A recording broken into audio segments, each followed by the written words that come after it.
سوار نے کہا ابو القدس کے 500 سواروں کی بات کر رہا ہوں، ان کی مدد کو جلدی پہنچو ورنہ ایک بھی زندہ نہیں ہوگا۔ جن مورخین نے یہ واقعہ لکھا ہے ان سب نے لکھا ہے کہ یہ واحد سوار تھا جو میلے میں بھگدڑ مچ جانے کا فائدہ اٹھاتے ہوئے رومیوں کے گھیرے سے نکل آیا تھا۔ ابھی گھیرا مکمل نہیں ہوا تھا، اس مجاہد نے اندازہ کر لیا تھا کہ اس کے ساتھیوں کا کیا انجام ہوگا۔ اس نے انتہائی تیز رفتار سے گھوڑا دوڑایا اور دمشق پہنچا تھا۔ اس نے بڑی تیزی سے بولتے ہوئے تفصیل سے بتایا کہ ابو القدس کے میلے میں کیا کیا ہوا اور کیا ہو رہا ہے۔ ابو عبیدہ رضی اللہ تعالیٰ عنہ کا رنگ زرد ہو گیا۔ انہوں نے خالد رضی اللہ تعالیٰ عنہ کی طرف دیکھا اور خالد رضی اللہ تعالیٰ عنہ کے چہرے پر پریشانی کا تاثر تھا۔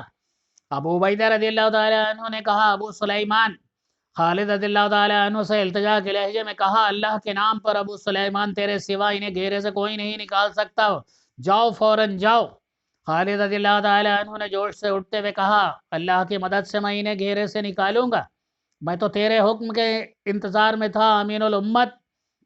ابو عبیدہ رضی اللہ تعالیٰ عنہ نے کہا، مجھے معاف کر دینا ابو سلیمان، میں نے تیری نیت پر شک کیا تھا اسی لیے حکم نہ دیا، میرا خیال تھا کہ معزولی نے تجھ پر بہت برا اثر کیا ہے۔ خالد رضی اللہ تعالیٰ عنہ نے کہا، اللہ کی قسم، مجھ پر ایک بچے کو سالار اعلیٰ مقرر کیا جائے گا تو بھی میں اس کا مطیع ہوں گا۔ مجھے تو رسول اللہ صلی اللہ علیہ وآلہ وسلم کے امین الخمت نے کہا ہے، کیا میں ایسے گناہ کی جرات کر سکتا ہوں کہ میں تیرا حکم نہ مانوں؟ میں تو تیرے قدموں کے خاک کی برابری بھی نہیں کر سکتا۔ اور بتا دے سب کو کہ ابو سلیمان ابن ولید نے اپنی زندگی اسلام کے لیے وقف کر دی ہے۔ مورخ واقعی اور طبری لکھتے ہیں کہ ابو عبیدہ رضی اللہ تعالیٰ عنہ کی آنکھوں میں آنسو آ گئے اور وہ کچھ دیر ابن ولید کو دیکھتے رہے۔ ابو عبیدہ رضی اللہ تعالیٰ عنہ نے کہا، تجھ پر اللہ کی رحمت ہو، اب جا سلیمان، اپنے بھائیوں کی جانیں بچا۔ تاریخوں میں ایسی تفصیل نہیں ملتی کہ خالد رضی اللہ تعالیٰ عنہ اپنے ساتھ کتنے سو یا کتنے ہزار سوار لے گئے تھے۔ باقی حالات مختلف تاریخوں میں بیان کیے گئے ہیں۔ خالد رضی اللہ تعالیٰ عنہ نے برہنہ جنگ جو حضرت زرار بن لوزار رضی اللہ تعالیٰ عنہ کو ساتھ لے لیا اور ان دونوں کے پیچھے مسلمان رسالہ سرپٹ گھوڑے دوڑاتے جا رہا تھا۔ خالد رضی اللہ تعالیٰ عنہ اور زرار رضی اللہ تعالیٰ عنہ تو گھرے ہوئے مجاہدین کی مدد کو چلے گئے، پیچھے ابو عبیدہ رضی اللہ تعالیٰ عنہ کی حالت خراب ہو گئی۔ وہ دعا کے لیے ہاتھ اٹھا کر گڑ گڑانے لگے، یا اللہ یا اللہ یا اللہ، خلیفۃ المسلمین عمر رضی اللہ تعالیٰ عنہ نے مجھے لکھا تھا کہ مال غنیمت کے لالچ میں مجاہدین کو ایسی حالت میں نہ ڈالنا کہ ان کے جانیں ضائع ہو جائیں۔ امیر امت عمر رضی اللہ تعالیٰ عنہ نے لکھا تھا کہ فیصلہ کرنے سے پہلے دیکھ بھال کر لینا، مجھے معاف کر دینا میرے اللہ، یہ مجھ سے کیا فیصلہ ہوا ہے؟ میں نے ایک عیسائی کی بات کو سچ مانا اور میں نے کمسن لڑکے کو 500 سواروں کے کمان دے دی اور اسے اتنا بھی نہ کہا کہ وہ اپنے دستے کو دور روکے اور ہدف کی طرف جا کر دیکھ بھال ضرور کر لے۔ ابو عبیدہ رضی اللہ تعالیٰ عنہ کے رفیق سالار انہیں تسلیاں دیتے رہے، لیکن ابو عبیدہ رضی اللہ تعالیٰ عنہ نے جو 500 بیش قیمتی سواروں کو اپنی لغزش کی بھٹی میں جھونک دیا تھا، اس پر وہ مطمئن نہیں تھے۔ خالد رضی اللہ تعالیٰ عنہ اور زرار رضی اللہ تعالیٰ عنہ اپنے سواروں کے ساتھ بے انتہائی تیز رفتار سے ابو القدس پہنچے۔ وہاں مجاہدینوں کی حالت بہت بری تھی۔ خالد رضی اللہ تعالیٰ عنہ کے حکم سے ان کے سواروں نے تکبیر کے نعرے لگانے شروع کر دیے۔ ان نعروں سے ان کا مقصد یہ تھا کہ گھیرے میں آئے مسلمان سواروں کا حوصلہ افزائی ہو اور رومیوں پر دہشت طاری ہو۔ اس کے بعد خالد رضی اللہ تعالیٰ عنہ نے اپنا نعرہ بلند کیا، انا فارس جدید، انا خالد بن ولید۔ رومیوں نے پہلے معرکہ میں یہ نعرہ سنا تھا۔ اس نعرے کے ساتھ ہی مسلمانوں نے انہیں جس حالت میں کاٹا اور بھگایا تھا، اس سے وہ باقی عمر نہیں بھول سکتے تھے۔ رومی سوار اپنے نرغے میں لیے ہوئے مسلمانوں کو تو بھول ہی گئے۔ خالد رضی اللہ تعالیٰ عنہ نے اپنے سواروں کو پھیلا کر برق رفتار حملہ کرایا تاکہ رومیوں کے آمنے سامنے کی لڑائی کی ترتیب میں آنے کی مہلت ہی نہ ملے۔ خالد رضی اللہ تعالیٰ عنہ نے اپنی ایک کمزوری کا احساس تھا۔ وہ دمشق سے گھوڑوں کو دوڑاتے ہوئے آئے تھے اور ابو القدس تک ان کے گھوڑے تھک گئے تھے، ان کے جسموں سے پسینہ ٹپک رہا تھا۔ خالد رضی اللہ تعالیٰ عنہ کی کوشش یہ تھی کہ رومیوں کو جلدی بھگایا جائے ورنہ گھوڑے جواب دے جائیں گے۔ زرار بن لازور رضی اللہ تعالیٰ عنہ نے اپنا وہی کمال دکھایا جس سے وہ رومیوں میں مشہور ہو گئے تھے۔ انہوں نے اپنی خود اور زرہ اور اپنی قمیض بھی اتار پھینکی اور رومیوں پر ٹوٹ پڑے۔ رومی سوار اتنی آسانی سے پیچھے ہٹنے والے نہیں تھے۔ وہ اپنے نرغے میں لیے ہوئے مسلمانوں میں سے کئی ایک کو شہید اور زیادہ تر کو زخمی کر چکے تھے۔ ان میں جو بچ گئے تھے انہیں خالد رضی اللہ تعالیٰ عنہ کے آ جانے سے نیا حوصلہ ملا۔ خالد رضی اللہ تعالیٰ عنہ اور زرار رضی اللہ تعالیٰ عنہ کے سواروں کے مقابلے کے لیے مڑے تو ان کے پیچھے بچے کچھے سواروں نے ان پر حلہ بول دیا جو کچھ دیر پہلے تک ان کے نرغے میں آئے ہوئے تھے۔ معرکہ خونریز اور تیز تھا، اب رومی گھیرے میں آ گئے تھے اور ان کی تعداد زیادہ تھی۔ وہ سکڑتے تھے تو ان کے گھوڑوں کو کھل کر حرکت و نقل کرنے کی جگہ نہیں ملتی تھی۔ مسلمان سواروں نے انہیں بری طرح کاٹا اور زیادہ وقت نہیں گزرا تھا کہ رومی سوار مارکے سے نکل کر بھاگنے لگے۔ آخر وہ اپنی بہت سی لاشوں اور شدید زخمیوں کو پیچھے چھوڑ کر بھاگ گئے۔ ان مسلمان سواروں کا جانی نقصان کچھ کم نہ تھا جو رومیوں کے گھیرے میں لڑتے رہے تھے۔ خالد رضی اللہ تعالیٰ عنہ نے حکم دیا کہ میلے کا سامان اکٹھا کیا جائے۔ انہوں نے بہت سے مجاہدین کو زخمیوں اور لاشوں کو اٹھانے پر لگا دیا۔ خالد رضی اللہ تعالیٰ عنہ کی اپنی یہ حالت تھی کہ ان کے جسم پر کئی زخم آئے تھے اور ان کے کپڑوں خون سے سرخ ہو گئے تھے۔ انہیں ان زخموں کی جیسے پرواہ ہی نہیں تھی۔ زخم خالد رضی اللہ تعالیٰ عنہ کے لیے کوئی نئی چیز نہیں تھے۔ ان کے جسم پر اس وقت تک اتنے زخم آ چکے تھے کہ مزید زخموں کی جگہ ہی نہیں تھی۔ خالد رضی اللہ تعالیٰ عنہ واپس دمشق آ گئے۔ وہ جو مال غنیمت لائے تھے وہ بہت زیادہ اور قیمتی تھا۔ زخمی ہو کر گرنے اور مرنے والے رومیوں کے سینکڑوں گھوڑے بھی ان کے ساتھ تھے، مگر اس مال غنیمت کے لیے ایک بڑی قیمتی جانوں کی قیمت اور قربانی ادا کی گئی تھی۔ ابو عبیدہ رضی اللہ تعالیٰ عنہ کے اس جانی نقصان کا بڑا افسوس تھا، البتہ انہیں یہ دیکھ کر اطمینان ہوا کہ خالد رضی اللہ تعالیٰ عنہ نے اپنے خلاف یہ شک دور کر دیا تھا کہ معزولی کی وجہ سے ان میں پہلے والی دلچسپی اور جوش و خروش نہیں رہا۔ خالد رضی اللہ تعالیٰ عنہ نے اپنا جسم زخمی کرا کے ثابت کر دیا تھا کہ معزولی کا ان پر ذرا سا بھی اثر نہیں ہوا ہے۔ ابو عبیدہ رضی اللہ تعالیٰ عنہ نے مال غنیمت کا 5واں حصہ خلافت کے لیے مدینہ بھیجا اور اس کے ساتھ ہی عمر رضی اللہ تعالیٰ عنہ کو پوری تفصیل لکھی کہ انہوں نے کیا کارروائی کی تھی اور اس سے کیا صورتحال پیدا ہوئی تھی اور خالد رضی اللہ تعالیٰ عنہ نے کیا کارنامہ کیا تھا۔ مورخ لکھتے ہیں کہ ابو عبیدہ رضی اللہ تعالیٰ عنہ نے خالد رضی اللہ تعالیٰ عنہ کی بے تحاشا تعریف لکھی۔ اس محاذ پر سے اور ہر میدان میں رومی پسپا ہو رہے تھے۔ رومیوں کا شہنشاہ ہرکل انطاکیہ میں تھا۔ اس کے ہاں جو بھی قاصد آتا تھا وہ ایک ہی جیسی خبر سناتا تھا، اس قلعے پر بھی مسلمانوں کا قبضہ ہو گیا، فلاں میدان سے بھی فوج پسپا ہو گئی، مسلمان فلاں طرف پیش قدمی کر گئے، ہمارے فلاں شہر کے لوگوں نے مسلمانوں کو جزیہ دینا قبول کر لیا۔ ہرکل کے کانوں میں اب کوئی اور بات پڑتی ہی نہیں تھی، نیند میں بھی وہ یہی خبریں سنتا ہوگا۔ اس کے وزیر، مشیر اور سالار وغیرہ اب اس کے سامنے شکست کا کوئی پیغام لے جانے سے ڈرنے لگے تھے، لیکن انہیں اس کے سامنے جانا پڑتا تھا اور اس کے ساتھ شکست کی باتیں کرنی اور سننی پڑتی تھی۔ وہ انطاکیہ کی ایک شام تھی۔ انطاکیہ کی شامیں بہت حسین ہوا کرتی تھی۔ یہ شہر سلطنت روما کا ایک اہم اور برونق شہر تھا۔ روم کے اعلیٰ حکام، عمراء اور وزراء یہاں رہتے تھے۔ اب تو کچھ عرصے سے شہنشاہ روم ہرکل نے اسے عارضی دارالحکومت اور فوج کے ہیڈ کوارٹر بنا لیا تھا۔ رومی جنگجو تھے۔ اس دور میں ان کی سلطنت دنیا کی سب سے وسیع اور مستحکم سلطنت تھی۔ استحکام کی وجہ یہ تھی کہ روم کی فوج مستحکم تھی۔ اسلحہ کی برتری اور نفری کے افراد کے لحاظ سے یہ فوج اپنے دشمنوں کے لیے دہشت ناک تھی۔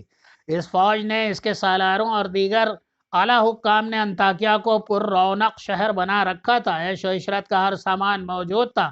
وہاں قہوہ خانے تھے، رقص اور نغمے تھے، وہاں نسوانی حسن کی چلتی پھرتی نمائش لگی رہتی تھی، وہاں شامیں مسکراتی اور راتیں جاگتی تھیں۔ لیکن اب انطاکیہ کی شامیں اداس ہو گئی تھی۔ فوجی یہاں آتے جاتے رہتے تھے۔ جب کوئی نیا دستہ آتا تو قہوہ خانوں کی رونق بڑھ جاتی تھی اور چلتے پھرتے طوائفوں میں اضافہ ہو جاتا تھا۔ مگر اب انطاکیہ میں باہر سے جو فوجی آتے تھے وہ زخمی ہوتے تھے، اور وہ زخمی ہی نہیں ہوتے بلکہ ان کے چہرے پر مردنی چھائی ہوتی تھی۔ ہر فوجی شکست کی تصویر بنا ہوتا تھا۔ ان کے چال میں اور ان کے چہروں میں شکست صاف نظر آتی تھی۔ غیر عورتیں ان کے قریب کیوں آتی؟ ان کی اپنی بیویاں انہیں اچھی نگاہوں سے نہیں دیکھتی تھی۔ ان رومی فوجیوں نے روم کی جنگی روایت کو توڑ دیا تھا، قیصر روم کی عظمت کو پامال کر دیا تھا۔ انطاکیہ میں جو رومی عورتیں تھیں انہوں نے ہرکل کو بھی نہیں بخشا تھا۔ وہ شام انطاکیہ کے افسردہ شاموں میں سے ایک شام تھی۔ ہرکل شاہی بگھی پر کہیں سے آ رہا تھا تو اس کے آگے 8 گھوڑے شاہانہ چال چلتے آ رہے تھے، اس کے سوار ہرکل کے محافظ تھے۔ ان سواروں کی شان نرالی تھی اور ان کے ہاتھوں میں برچیاں تھی جن کی انیاں اوپر کو تھی، اور ہر برچے کی انی کے نیچے ریشمی کپڑے کی ایک ایک جھنڈی تھی۔ بگھے کے پیچھے بھی 8-10 گھوڑ سوار تھے۔ ایک شور اٹھا، شہنشاہ کی سواری آ رہی ہے۔ لوگ اپنے شہنشاہ کو دیکھنے کے لیے دونوں راستوں کی طرف کھڑے ہو گئے۔ ان میں عورتیں بھی تھیں۔ عورتیں عموماً اپنے دروازوں میں سے یا منڈیروں پر کھڑی ہو کر اپنے شہنشاہ کو گزرتا دیکھا کرتی تھی، لیکن اس شام چند ایک عورتیں ہرکل کے راستے میں آ گئیں۔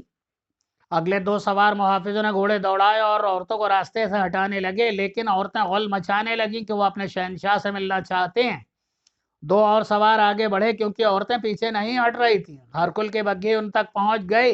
وہ عورتوں کو دیکھ رہا تھا، اس نے بگھی رکوا لی اور اتر آیا۔ ہرکل نے گرج دار آواز میں کہا، چھوڑ دو انہیں مجھ تک آنے دو۔ وہ سب بول رہی تھی۔ وہ آ گیا اور عورتوں نے اسے گھیر لیا۔ ہرکل نے بلند آواز سے کہا، میں کچھ نہیں سمجھ رہا، بولو، ایک جن بولو۔ ایک عورت بولی، شہنشاہ روم تو کچھ نہیں سمجھے گا۔ جس نے سلطنت روم کی تباہی برداشت کر لی وہ غیرت والی عورت کی بات نہیں سمجھے گا۔ ایک اور عورت نے کہا، ہم سب رومی ہیں اور مقامی نہیں، یہاں کی عورتیں تیرے راستے میں نہیں آئیں گے۔ رومی چلے گئے، عرب کے مسلمان آ جائیں، انہیں کیا؟ یہ بے عزتی تو ہماری ہو رہی ہے، یہ بے عزتی رومیوں کی ہو رہی ہے۔ ہرکل نے کہا، اب آگے بولو، جو کہنا ہے وہ کہو۔ ایک عورت نے کہا، کیا تو نے فیصلہ کر لیا ہے کہ تو نے ہمیں مسلمانوں کے حوالے کرنا ہے؟ اس کے سوا کوئی اور بات کان میں نہیں پڑتی کہ فلاں شہر پر مسلمانوں کا قبضہ ہو گیا اور وہاں کی رومی عورتیں مسلمانوں کی لونڈیاں بن گئی ہیں۔ ایک اور عورت نے کہا، ہماری فوج لڑنے کے قابل نہیں رہی تو ہمیں آگے آنے دیں، گھوڑے، برچیاں اور تلواریں ہمیں دے دیں۔ ایک اور بولی، جس فوج سے فارسی بھی ڈرتے تھے اب فوج ڈرے ہوئے زخمی اور بھگوڑے سپاہیوں کا ہجوم بن گئے۔ یہاں اب روم کا جو بھی فوجی آتا ہے کسی نہ کسی قلعے یا میدان سے بھاگا ہوا ہوتا ہے۔ ایک اور عورت نے کہا، ہرکل کے محافظ ڈر رہے تھے کہ شہنشاہ روم کا عتاب ان پر گرے گا کہ وہ چند اور ایک عورتیں اس کے راستے سے نہیں ہٹا سکے۔ تماشائی اس انتظار میں تھے کہ ہرکل ان تمام عورتوں کو گھوڑے تلے کچل دینے کا حکم دے گا، لیکن ہرکل خاموشی، تحمل اور بردباری سے عورتوں کے طعنے سن رہا تھا، شاید اس لیے کہ وہ مقامی نہیں، رومی عورتیں تھیں۔ ہرکل نے کہا، ہماری فوج بزدل ثابت ہوئی ہے۔ میں بزدل نہیں ہو گیا، شکست کھا کر جو بھاگ آئے ہیں وہ پھر لڑیں گے، میں نے شکست کو قبول نہیں کیا۔ ایک عورت نے پوچھا، پھر ہمارا شہنشاہ کیا سوچ رہا؟ ہرکل نے کہا، تم جلد ہی سن لو گی، میں زندہ ہوں اور جو میں سوچ رہا ہوں وہ میں کر کے دکھاؤں گا۔ فتح اور شکست تو ہوتی ہی رہتی ہے، وہ قوم ہمیشہ دوسروں کے غلام رہتی ہے جو شکست کو تسلیم کر لیتی ہے۔ میں تمہیں کسی کا غلام نہیں بننے دوں گا۔ مسلمانوں نے جہاں تک آنا تھا آ چکے، اب میری باری ہے۔ وہ میرے پھندے میں آ گئے ہیں، اب وہ زندہ واپس نہیں جائیں گے، انہوں نے جو لیا ہے اس سے کئی گنا زیادہ دیں گے۔ میرے لیے دعا کرتے رہو، تم سب بہت جلدی خوشخبری سنو گی، اور تم اپنے خاوندوں کو، اپنے بھائیوں کے، اپنے باپوں کے اور اپنے بیٹوں کے حوصلے بڑھاتے رہو۔ ایک عورت نے کہا، ہم ان پر اپنے گھروں کے دروازے بند کر دیں گی۔ ہرکل نے کہا، تم انہیں گلے لگاؤ گی، اب وہ فاتح بن کر تمہارے سامنے آئیں گے۔ عورتوں نے اپنے شہنشاہ کو راستہ دے دیا۔ ہرکل نے ان عورتوں کی محض دلجوئی نہیں کی تھی۔ مورخ لکھتے ہیں کہ وہ شکست تسلیم کرنے والا جنگجو تھا ہی نہیں، وہ شہنشاہ بعد میں اور سپاہی پہلے تھا، اس دور کا مجا ہوا جرنیل تھا۔ یہ کہنا غلط نہیں کہ وہ خالد رضی اللہ تعالیٰ عنہ کی ٹکر کا جرنیل تھا، اور جنگی چالوں میں اس کی مہارت کا انداز اپنا ہی تھا۔ اگر وہ صرف شہنشاہ ہوتا تو سواروں کے راستے میں ان عورتوں کی رکاوٹ کو برداشت نہ کرتا، انہیں سزا دیتا، لیکن اس نے ان عورتوں سے حوصلہ لیا اور ان کا حوصلہ بڑھایا۔ اس نے یہ بھی محسوس کیا تھا کہ کسی طرف سے شکست کی اور اس کی فوج کے پسپائی کی اطلاع آتی ہے تو اس کے حکام اس کے سامنے آنے سے گریز کرتے تھے۔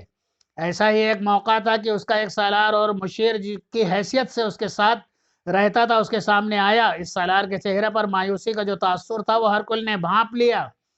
ہرکل نے پوچھا، کیا ہے؟ سالار نے کہا، مرج الدنیاج سے قاصد آیا ہے۔ ہرکل نے جوشیلے انداز میں کہا، تو کہتے کیوں نہیں کہ وہ ایک اور پسپائی کی خبر لایا ہے؟ اپنے دلوں سے میرا خوف نکالتے کیوں نہیں؟ شکست و پسپائی کے نام سے گھبراتے کیوں ہو؟ بولو۔ سالار نے کہا ہاں شہنشاہ، قاصد پسپائی کی خبر لایا ہے اور وہاں سے بھاگے ہوئے سپاہی یہاں آنا شروع ہو گئے۔ ہرکل نے ایسے لہجے میں کہا جس میں غصہ نہیں تھا۔ آنے دو انہیں، اور اس کے لہجے میں شاہانہ جلال بھی نہیں تھا۔ ان کا حوصلہ بڑھاؤ، انہیں کوئی شکست اور پسپائی کا تانا نہ دے، یہ سپاہی شکست کو فتح میں بدلیں گے۔ سالار نے کہا سپاہیوں کا حوصلہ تو بحال ہو جائے گا، لیکن لوگوں کا حوصلہ ٹوٹتا جا رہا ہے۔ لوگ مسلمانوں کو جنات اور بھوت سمجھنے لگے، ایسی افواہیں پھیل رہی ہیں کہ جو لوگوں کو بزدل بنا رہی۔ ہرکل نے کہا جانتے ہو یہ افواہیں کون پھیلا رہا ہے؟ ہمارے اپنے سالار، کمانڈر اور سپاہی، یہ ظاہر کرنے کے لیے کہ وہ بے جگری سے لڑے تھے، لیکن ان کا مقابلہ جنات سے ہو گیا تھا۔ سالار نے کہا شہنشاہ روم، وہ مسلمانوں کی کامیابی کی ایک وجہ اور بھی ہے۔ ہمارے جس شہر کے لوگ ان سے صلح اور معاہدہ کر لیتے ہیں اور جزیہ ادا کر دیتے ہیں، ان کے ساتھ مسلمان بہت اچھا سلوک کرتے ہیں۔ ان کی عورتوں اور ان کی جوان لڑکیوں کی طرف آنکھ اٹھا کر بھی نہیں دیکھتے، ان کے جان و مال کی حفاظت کرتے ہیں، ان کے مذہب کا بھی احترام کرتے ہیں۔ یہ خبریں سارے علاقے میں پھیل جاتی ہیں، اس کا اثر یہ ہوتا ہے کہ دوسری جگہ کے لوگ بھی فوج کا ساتھ چھوڑ دیتے ہیں اور اسے صلح پر مجبور کرتے ہیں۔ اس کا کوئی علاج ہونا چاہیے۔ اس کا علاج صرف یہ ہے کہ مسلمانوں کو فیصلہ کن شکست دے کر ہمیشہ کے لیے ختم کیا جائے۔ ہرکل نے کہا اور اس کا بندوبست ہو رہا ہے۔ ابو القدس میں جو چوٹ پڑی تھی اس نے اسے جھنجھوڑ ڈالا تھا، تو اس مارکے کی تفصیلی اطلاع ملی تھی۔ ابو عبیدہ رضی اللہ تعالیٰ عنہ یہ غلطی کر بیٹھے تھے۔ رومی خوش تھے کہ مسلمانوں کا ایک دستہ تو پھندے میں آیا، لیکن خالد رضی اللہ تعالیٰ عنہ اور زرار رضی اللہ تعالیٰ عنہ نے بر وقت پہنچ کر نہ صرف رومیوں کا پھندا توڑا تھا، بلکہ انہیں بے شمار جانی نقصان پہنچا کر مال غنیمت سے مالا مال ہو کر لوٹے تھے۔ اس کے بعد ہرکل نے تو جیسے راتوں کو سونا بھی چھوڑ دیا تھا۔ اس نے اسی روز اپنی سلطنت کے دور دراز گوشوں تک قاصد دوڑا دیے تھے۔ اس نے حکم یہ بھیجا تھا کہ زیادہ فوجی دستے انطاکیہ بھیج دیے جائیں۔ وہ سلطنت کی تمام تر فوج تو اکٹھی نہیں کر سکتا تھا، ہر جگہ فوج کی ضرورت تھی۔ اس نے اتنے دستے مانگے جن کے آ جانے سے کسی بھی جگہ کا دفاع کمزور نہیں ہوتا تھا۔ جن علاقوں سے دستے آئے تھے ان میں شمالی شام، یورپ کے چند شہر اور جزیرے شامل تھے۔ ہرکل نے اپنے حکم میں کہا تھا کہ دستے بہت تیزی سے آئیں۔ جب یہ آنے لگے تو ان میں سے بعض کو انطاکیہ میں رکھا گیا اور دوسروں کو دریائے اردن کے مغربی کنارے سے ذرا ہی کچھ دور ایک مقام بیسان پر بھیج دیا گیا تھا۔ ہرکل نے اپنے مشیروں اور سالاروں کو بلایا۔ ان میں سالار شمس اور تھیوڈورس خاص طور پر قابل ذکر تھے۔ ان تینوں کو محاذوں سے بلایا گیا تھا۔ ہرکل نے ان سب کو بتایا کہ مسلمانوں کو فیصلہ کن شکست دینے کے لیے اس نے کیا بندوبست کیا اور سالاروں کو کیا کرنا ہے۔ اس نے کہا تم نے دیکھ لیا کہ مسلمان کس طرح لڑتے ہیں۔ شکست اور پسپائی سے تمہیں بددل نہیں ہونا چاہیے، ان سے تمہیں تجربہ حاصل ہوا ہے۔ اگر تم نے کچھ نہیں سیکھا تو اسی لیے تمہارے لیے ایک ہی راستہ ہے، جاؤ اور مسلمانوں کی اطاعت قبول کر لو۔ قیصر روم کی عظمت کو مسلمانوں کے قدموں میں ڈال دو اور صلیب کو بحرائے روم میں پھینک کر مسلمانوں کے مذہب میں داخل ہو جائے۔ تمہیں اپنی جانیں، اپنی بیویاں، اپنے مال و اسباب زیادہ عزیز ہے۔ اس کا نتیجہ یہ ہے کہ یہ عرب کے ایک لٹیروں کا ایک گروہ تمہیں شکست پہ شکست دیے چلا آ رہا ہے۔ ہرکل کی نگاہیں ہر ایک پر گھوم گئیں، سب پر سناٹا طاری ہو گیا۔ اس کے سالار تھیوڈورس نے سکوت توڑا۔ شہنشاہ روم، ہم پیچھے ہی نہیں ہٹتے ہیں، آئیں گے۔ میں اپنے متعلق کہہ سکتا ہوں کہ میں آپ کے پاس زندہ آیا تو فتح یاب ہو کر، اور شکست کھایا تو نہیں آؤں گا۔ اگر میں نے شکست کھائی تو میری لاش بھی یہاں نہیں آئے گی۔ اس ایک سالار کے بولنے سے نہ صرف سناٹا ٹوٹا بلکہ وہ سب جو تناؤ پیدا ہو گیا تھا وہ بھی ٹوٹ گیا۔ سب نے ہرکل کو یقین دلایا کہ انہیں سلطنت روم سے زیادہ اور کوئی چیز نہیں۔ میں نے مسلمانوں کو یہیں پر ختم کرنے کے لیے جو بندوبست کیا ہے وہ ناکام نہیں ہو سکتا۔ ہرکل نے کہا جب تک ہماری فوج مختلف جگہوں پر بنٹ کر لڑتی رہتی ہے، ہر جگہ سے ہمارے سپاہی بھاگے تو انہوں نے دوسری جگہ جا کر وہاں کے دستوں میں بددلی پھیلائی اور اپنے آپ کو شکست کے الزام سے بچانے کے لیے ایسی باتیں کی جن سے وہاں کے دستوں پر مسلمانوں کی دہشت بیٹھ گئی۔ اب میں فوج کو یکجا کر کے لڑاؤں گا۔ تم نے دیکھا ہے کہ میں نے کہاں کہاں سے دستے منگائے ہیں اور کس قدر لشکر جمع ہو گیا ہے. میری نظر دمشق پر ہے، لیکن ہم دمشق پر حملہ نہیں کریں گے، نہ اس کا محاصرہ کریں گے. ہم دمشق سے دور چھوٹی چھوٹی لڑائیاں زیادہ نفری کے دستوں سے لڑا کر مسلمانوں کے راستے اور رسد دونوں بند کر دیں گے جو عرب سے دمشق کو جاتے ہیں. ہم دمشق یا اس کے گرد و نواح میں کوئی لڑائی نہیں لڑیں گے، بلکہ مسلمان تنگ آ کر لڑنا چاہیں گے تب بھی ہم انہیں نظر انداز کریں گے. ہم ان کے لیے ایسے حالات پیدا کر دیں گے کہ وہ لڑنے کے قابل ہی نہ رہ جائیں گے. انہیں نہ کہیں سے رسد پہنچے گی، نہ ہی قومک. شہر کے لوگ ہی قحط سے تنگ آ کر انہیں دمشق چھوڑنے پر مجبور کر دیں گے. اگر وہ دمشق سے نکل گئے تو ہم کہیں بھی ان کے قدم جمنے نہ دیں گے. یہ بھی خیال رکھو کہ ہماری فوجوں کا اجتماع ایسی خفیہ طریقے سے ہو رہا ہے کہ مسلمانوں کو اس کی خبر تک نہیں ہوگی. ہرکل کا یہ خیال تھا کہ اس کے لشکر کا اجتماع خفیہ رکھا گیا ہے، لیکن مسلمانوں کے سالار اعلیٰ ابو عبیدہ رضی اللہ تعالیٰ عنہ کے ساتھ خالد رضی اللہ تعالیٰ عنہ تھے. خالد رضی اللہ تعالیٰ عنہ نے نہایت مضبوط اور تیز جاسوسی نظام ترتیب دیا تھا. ابو عبیدہ رضی اللہ تعالیٰ عنہ نے خالد رضی اللہ تعالیٰ عنہ بن ولید کو سوار دستے کا سالار بنا رکھا تھا اور اس کے ساتھ ہی انہیں اپنا مشیر بھی سمجھتے تھے. مورخوں کے مطابق ابو عبیدہ رضی اللہ تعالیٰ عنہ سالار کی مہارت رکھتے تھے اور جنگی امور کو بھی پوری طرح سمجھتے تھے، لیکن ان میں وہ تیز رفتاری نہیں تھی جو خالد رضی اللہ تعالیٰ عنہ میں تھی. خالد رضی اللہ تعالیٰ عنہ اپنے فیصلوں میں بڑے خوفناک قسم کے خطرے بھی مول لے لیا کرتے تھے. اس کے برعکس ابو عبیدہ رضی اللہ تعالیٰ عنہ احتیاط کے قائل تھے. اپنی اس عادت کو سمجھتے ہوئے انہوں نے خالد رضی اللہ تعالیٰ عنہ کو ہر لمحہ اپنے ساتھ رکھا. وہ کوئی بھی منصوبہ بناتے یا فیصلہ کرتے تھے تو اس میں خالد رضی اللہ تعالیٰ عنہ کے مشوروں کا خاص طور پر شامل کیا جاتا. خالد رضی اللہ تعالیٰ عنہ جاسوسی اور دیکھ بھال کے نظام پر زیادہ توجہ دیا کرتے تھے. اب یہ ان کی ذمہ داری نہیں رہی تھی کیونکہ یہ ذمہ داری سالار اعلیٰ کی تھی اور خالد رضی اللہ تعالیٰ عنہ دوسرے سالاروں کی طرح عام قسم کے سالار تھے، لیکن اپنی معزولی کے باوجود وہ اپنے فرائض اور بے انصافی گوارا نہیں کرتے تھے. انہوں نے جاسوسی کے نظام پر پہلے کی طرح توجہ رکھے ہوئی تھی. اس کا نتیجہ یہ تھا کہ مسلمان جاسوس رومیوں کے سلطنت کے دور اندر تک چلے گئے تھے. ایک روز ایک جاسوس آیا، وہ بہت دور سے آیا تھا. اس نے بتایا کہ رومیوں کا ایک لشکر بحیرہ روم کے راستے کشتیوں پر آیا ہے. اس جاسوس نے اپنے ان جاسوسوں سے رابطہ کیا جو آگے تک گئے ہوئے تھے. وہ سب ان کی اطلاع لے کر اور بڑی ہی تیز رفتار سے دمشق پہنچا اور اطلاع دی کہ رومیوں نے کم و بیش 1,00,000 نفری کا لشکر دریائے اردن کے مغرب میں جمع کر لیا ہے. تاریخ کے مطابق بیسان کے مقام پر دسمبر 634 عیسوی کے آخری اور ذی القعدہ کے 13 ہجری کے پہلے ہفتے میں رومیوں کی یہ فوج کا اجتماع ہوا تھا. جاسوس نے اپنے انداز کے مطابق اس لشکر کی تعداد 1,00,000 بتائی. اصل میں رومی لشکر کی تعداد 80,000 تھی.